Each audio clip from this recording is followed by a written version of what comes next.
Добрый день, я Денис Кучинский, член международной команды Светланы Тихановской, и сегодня вместе с главным советником Франаком Вечерко мы продолжим приоткрывать дипломатические кулисы, тайны официальных визитов Светланы Тихановской. Франак, получилось ли растопить французский лед? Я думаю, што атрымалася. Мы не думалі, што атрымаецца арганізаваць сустрэчу на такім высокім узроўні. Было суправаджэнне, была дапамога, было спрыянне. Гэта парламент, гэта дарадца Макрона, гэта прадстаўнікі сената. Сустрэліся з праваабаронцамі. Яны зараз праводзяць кампанію за вызваленне Алеся Бяляцкага. З рэпартэрамі без межаў яны збіраюць грошы для беларускіх журналістаў. Сустрэліся з прадстаўнікамі дыпламатычных місіяў. Упершыню ў нас адбыліся сустрэчы, кантакты тэт-а-тэт з Турэччынай, а таксама з Ватыканам. Светлана Ціхановская паразмаўляла з нунцыем пра магчымы візіт. І ў прынцыпе ўражанні вельмі добрыя. І гэта сустрэча не апошняя. Ужо праз 2 тыдні Светлану Ціхановскую запрашаюць у Парыж зноў на мерапрыемства Конституцыйнага савету. Франак, скажи, главные встречи все-таки были с министром иностранных дел Ле Дрианом и с президентом Сената. Какие итоги мы можем рассказать? Может, что-то конкретное было сказано на встрече, что не было прокоммуницировано в официальном коммюнике? З канкрэтнага Францыя гатова падтрымаць рэзалюцыю па Беларусі падчас генеральнай асамблеі ААН. Гэта вельмі важна. Мы раней бачылі, як галасуюць розныя краіны ў Савеце бяспекі, у Радзе па правах чалавека. А Генасамблея, якая ўключае ў сябе амаль 200 краінаў, ніколі не галасавала.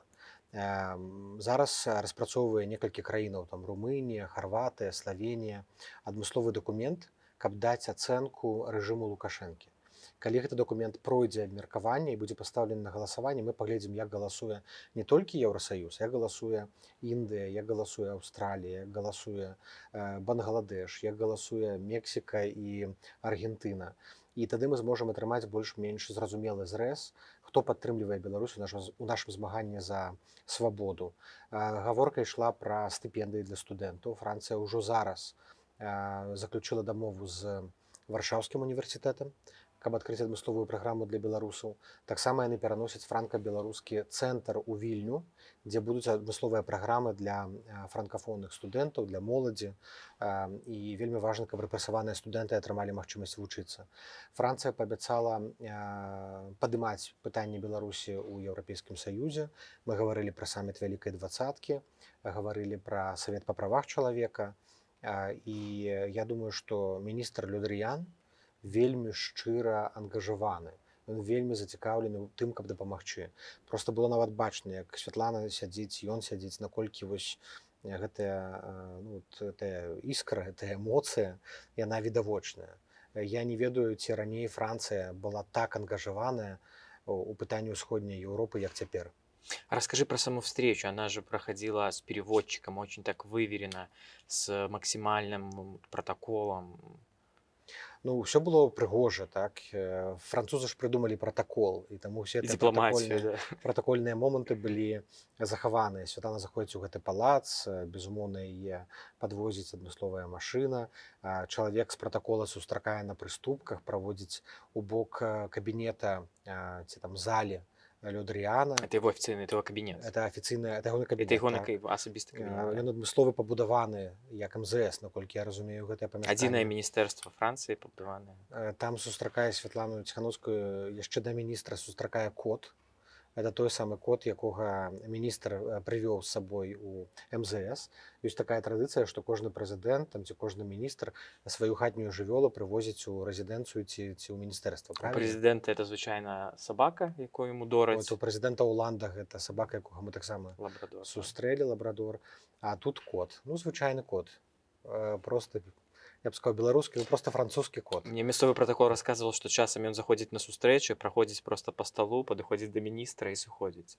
Напэўна, дае парады, напэўна, нейкія. Ну добра, пра кота хопіць, карцей, кота прайшлі, далей ўжо падводзіць да кабінета, там сустракае міністр Ле Дрыян. Ён кажа: Святлана, добры дзень, як справы? Ён кажа, ну, па-французску Святлана кажа, так, ça va bien. адказвае па-французску справы добра. А падыходзіць перакладчыца, і перакладчыца перакладае з французскай на рускую мову. Потым заходзіць у кабінет, адбываецца фотасесія, здымаюць журналісты ўсіх асноўных французскіх тэлеканалаў. Яны вітаюць адно аднаго, гэта ўсё адбываецца на працягу адной хвіліны.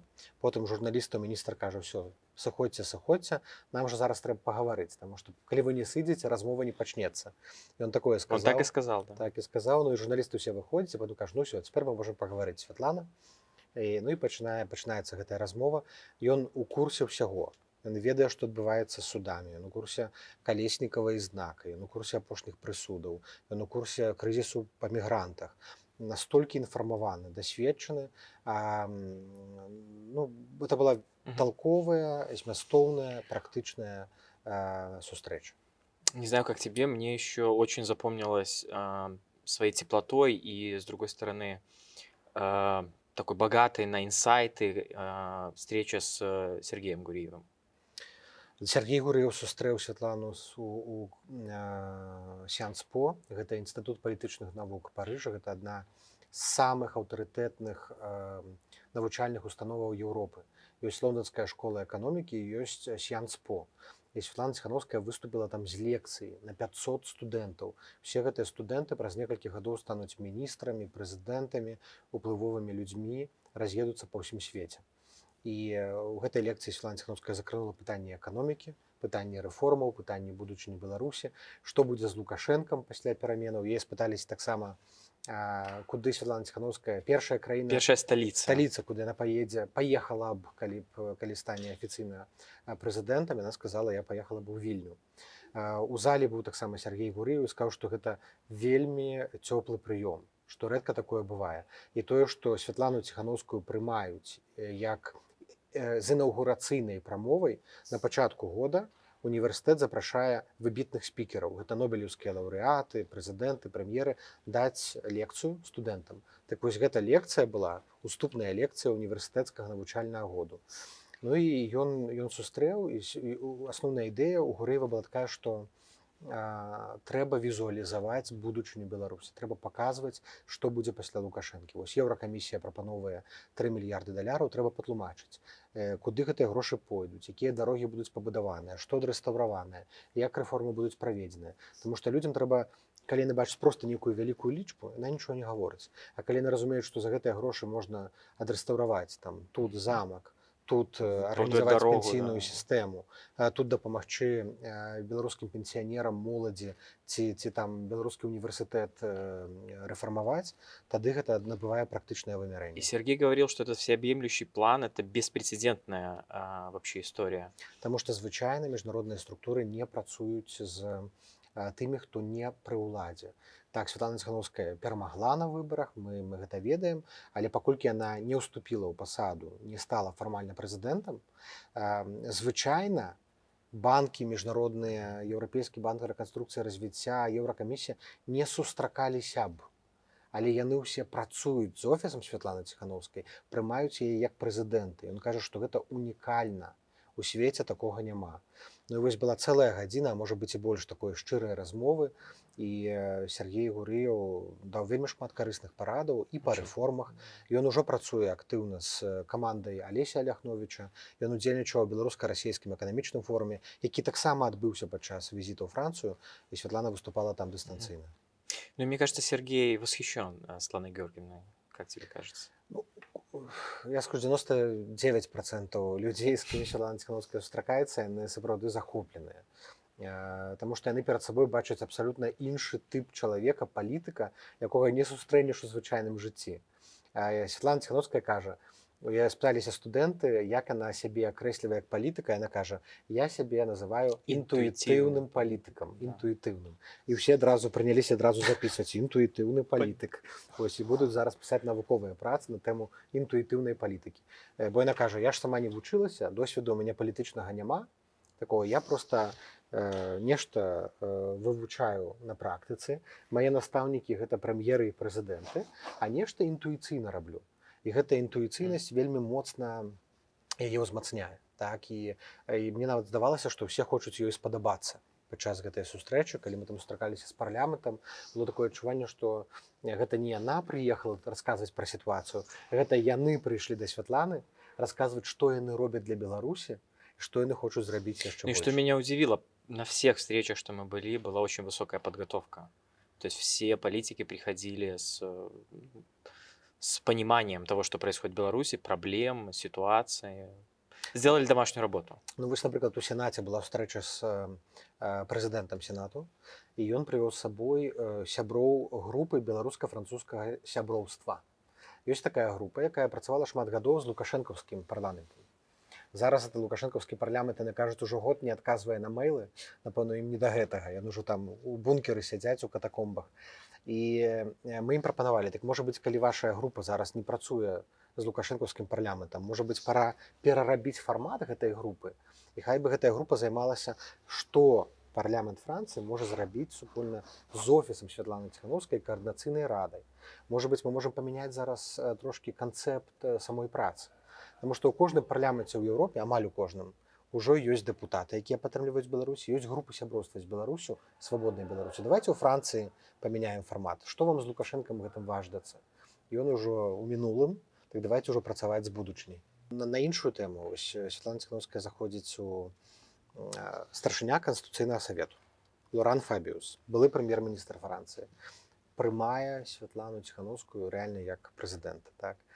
І бачна, што ён так сімпатызуе, падыходзіць і кажа: Святлана Ціханаўская, Святлана, вы, напэўна, стаміліся? Яна такая: што? Такая: ну, вы, напэўна, ж стаміліся, так? Яна кажа: так раніца яшчэ. Это вось пра яе падыход да працы, так? Ён меў на ўвазе, напэўна, што стамілася ад змагання. Але ясна, што ўсе мы стаміліся, але мы не маем права тут апускаць рукі. Я думаю, Святлана тут для многіх прыклад і натхнення. Франк, давай расскажем немножко про то, что не попало в официальную коммуникацию. Светлана Тихановская дала порядка 17 интервью, если я не ошибаюсь, во время этого визита. Давай расскажем про то, во что превратился наш отель в один из дней, и также про интервью в полночь. Невялічкі гатэль у Парыжы. Першы паверх, спускаемся ўніз, стаяць студыі, пражэктары, знутры, звонку, і ходзіць проста куча народу, і не зразумела, што это, форум, канферэнцыя, нейкая зорка прыехала. Аказваецца, усе журналісты, паколькі мы прызначылі інтэрв'ю ў гатэлі, яны прывезлі з сабой мікрастудыі, вялізныя брыгады здымачныя. Мы думаем, вот это ж трэба французскія СМІ, французскія тэлеканалы. І там атрымліваецца ўвесь першы паверх яны занялі. Тут студыя Франц 5, тут студыя Франц Інтэрнацыёналь, тут студыя Радіо Франц. Так, яны ўсё гэта здымалі як у прафесійных тэлестудыях. Каб Святлана не ехала, яны ўсё гэта зрабілі ў гатэлі. А потым піша адна рэдакцыя, кажа: нам вельмі важна запісаць гэтую размову, толькі ў нас эфір 23 гадзіны вечару, 23:30, палову на 12 ночы. Конечно, Святлана не вельмі хацела, але паехала, таму што это самая папулярная і адна з самых уплывовых перадач у Францыі. Ноччу прыехалі туды, поўнач, і ў іх там жыццё кіпіць, знялі, і вядучая пытаецца: вот, а як чаму вы лічыце, што вот ваш прэзідэнт так сябе паводзіць? Святлана такая: вы сказали ваш прэзідэнт? Ён не прэзідэнт і не мой. І потым вядучая больш ужо ніколі не казала прэзідэнт і сказала: былы прэзідэнт, дыктатар, так далей. І гэта быў таксама вельмі моцны момант. І потым многія людзі аказалі: вось правільна, трэба выпраўляць. Не дазваляйце нікому называць яго прэзідэнтам, таму што ён не прэзідэнт. Я думаю, гэта трэба зрабіць такім таксама часткай нашай работы, не даваць Лукашэнку вось гэтага права называць сябе прэзідэнтам, таму што ён чалавек, які захапіў уладу і не мае никакого права заставаться при посаде. И вот у Светланы Тихановской на самом деле такое расписание во время визита. В 8:30 первая встреча, в 11:45 заканчивается последняя. Может, Франк расскажешь? Я думаю, для многих белорусов это интересно. Вот очень часто в визитах мы видим, что Светлана Тихановская посещает какие-то музеи, ходит на какие-то выставки, посещает театры. Скажи, почему это важно? Важно ли это? Или это просто свободное время, когда у Светланы Тихановской есть часок-другой, она отдыхает? Падчас паездак няма адпачынку, таму што это рабочыя паездкі. Але ёсць абавязковыя пункты праграмы, это сустрэча з дыяспарай і наведванне беларускіх месцаў. І ў Парыжы гэтых месцаў шмат. Яна наведала 3 месцы, звязаныя з выбітнымі беларусамі. Першае гэта опера, якую дзе столь распісаў Марк Шагал. Гэта сюжэт оперы Фідэліо. Паводле гэтага сюжэта ёсць жанчына, муж у турме, і жонка вызваляе мужа з турмы.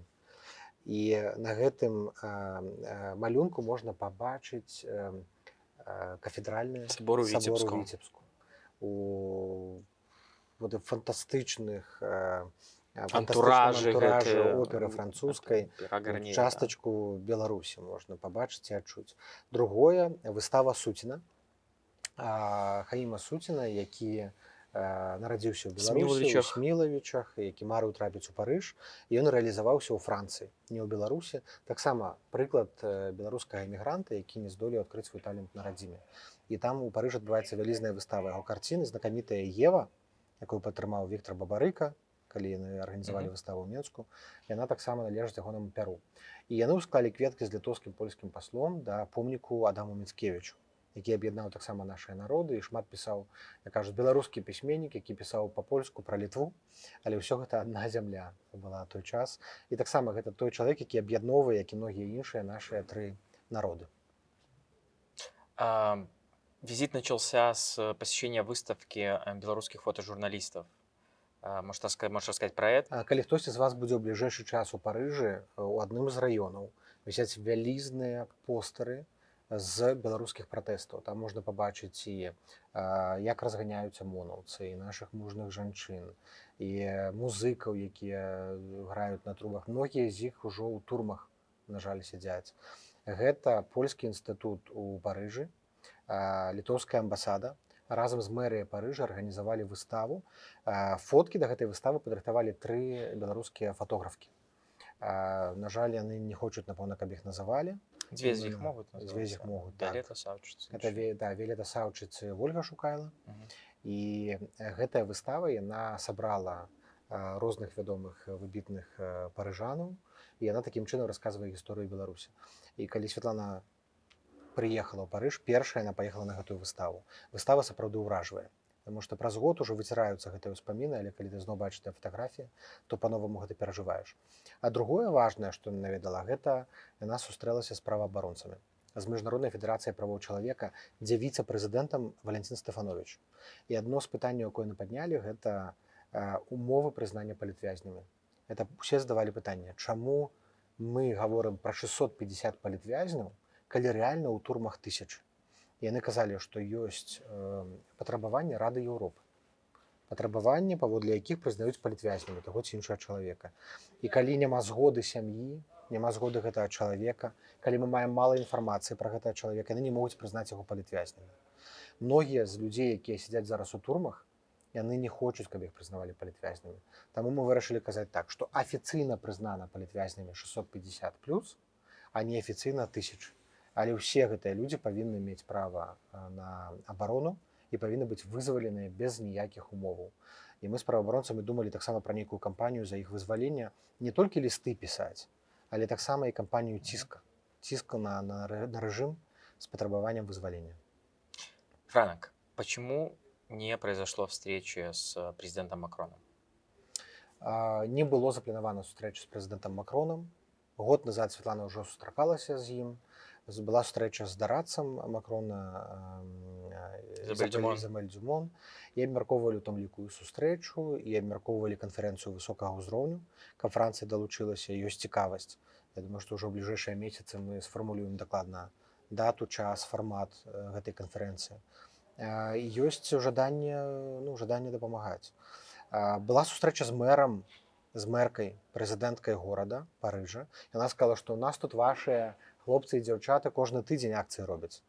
І мы падтрымліваем. Аказваецца, прадстаўніцы народных амбасадаў ходзяць кожны месяц да Міністэрства замежных справаў, дзе расказвае пра сітуацыю. А мэрыя сказала, што яны могуць зрабіць Дзень Беларусі альбо Ноч Беларусі ў Парыжы, арганізаваць канцэрт можа быць нейкую сустрэчу, запрасіць творцаў, можа быць выставу ў цэнтры горада, каб быў такі вялікі мітынг, прыехалі госці з Беларусі і Запросить Олеся Беляцкого, который является почетным, гоноровым ён з'яўляецца ганаровым грамадзянінам громадянином Парыжа. Парижа. Так. Так. Але найперш трэба дабіцца іх вызвалення. Дабіцца ўсіх вызвалення, каб усе вярнуліся дадому. Так што вось таксама вынік. Я думаю, што бліжэйшыя месяцы мы з дыяспорай гэты дзень Беларусі арганізуем, але такое павінна адбывацца па ўсім свеце, не толькі ў Парыжы, але ў кожнай сталіцы, ў кожнай краіне. Франок, давай, может, расскажем также про ближайшие планы, может, готовятся куда-то уже официальные визиты. Бліжэйшыя паездкі гэта Албанія, якая Почему важна Албания? Таму што Албанія з 1 студзеня ўвойдзе ў Савет бяспекі ААН. І нам вельмі важна, каб беларуская тэма, паколькі это ўжо не крызіс беларускі, это крызіс агульнаеўрапейскі, каб яна трапіла на рэгулярны парадак дня Рады бяспекі, каб яе там абмяркоўвалі. Потым плануюцца паездкі ў Грэцыю, у Польшчу, ну і зноў, як я ўжо казаў, у Францыю. Кожная паездка павінна прыводзіць да нейкіх канкрэтных вынікаў, да канкрэтных рашэнняў. Мы змабілізавалі міжнародную супольнасць на падтрымку і салідарнасць, а зараз трэба, каб гэтая салідарнасць, гэтыя сімпатыі пераўтвараліся ў канкрэтныя дзеянні. За ходом официальных визитов Светланы Тихановской вы можете следить в наших официальных соцсетях: Instagram, Facebook, Telegram, а также англоязычный Twitter. Спасибо всем за внимание.